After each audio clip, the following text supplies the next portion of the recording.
Matapos i-activate ang inyong GCash, pwede na kayong magpasok ng pera sa inyong mobile wallet. Cash in ang tawag sa prosesong i-convert ang cash para maging GCash.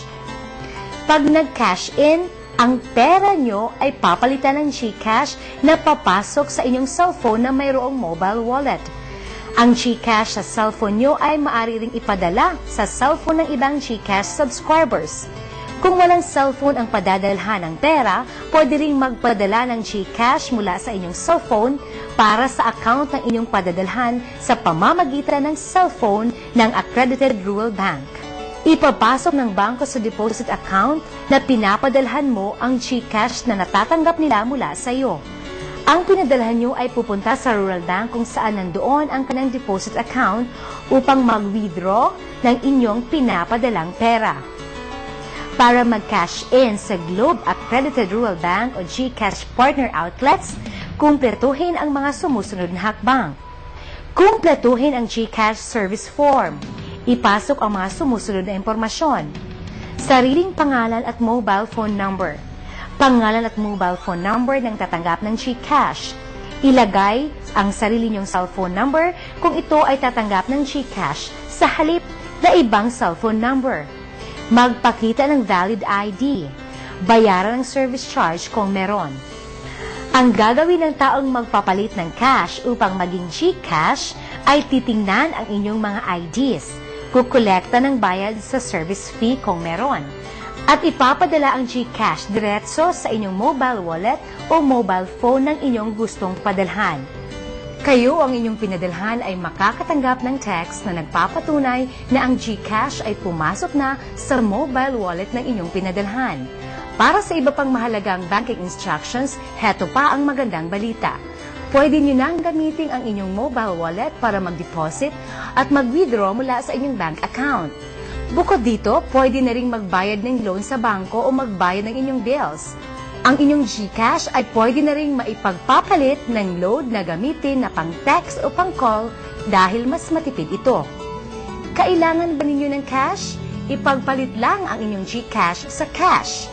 Pumunta sa pinakamalapit na branch sa alinman sa mga pinakamalapit na Globe Accredited Rural Banks o GCash Partner Outlets para makapag-cash out. Ngayon, meron na kayong GCash sa inyong mobile wallet. Gawin na natin ang pinakauna nyong transaction. Subukan nyo ngayon ang magpadala ng GCash sa cellphone ng iba. Magbigay tayo ng isang halimbawa. Gusto mong padalahan ng pera ang iyong kapatid para pambayad sa tuition. Gusto mo siyang padalahan ng pera upang makapag-final exam.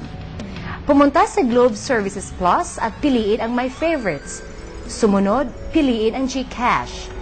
Sa mga lalabas na pagpipilian, puntahan ang Send GCash, pindutin ang Select o OK. Ipasok ang inyong 4-digit MPIN na lalabas na naka-asterisk. Pindutin naman ang Select o OK.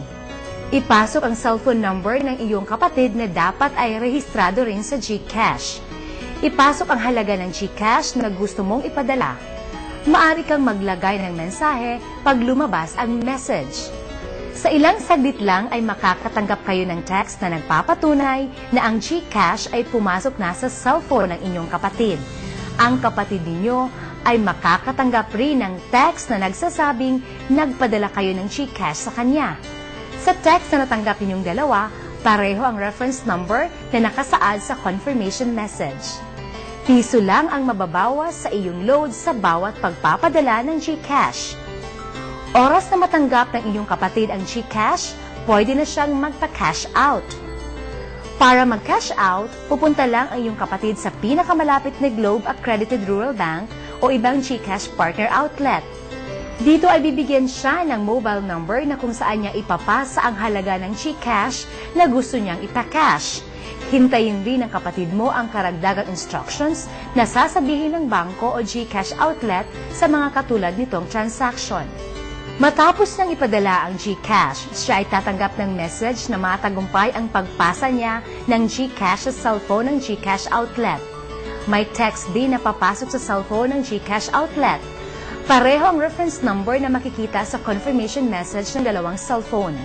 Pagkatapos matanggap ang text message, ay ibibigay na ng in-charge ng GCash outlet ang pera para sa kapatid nyo.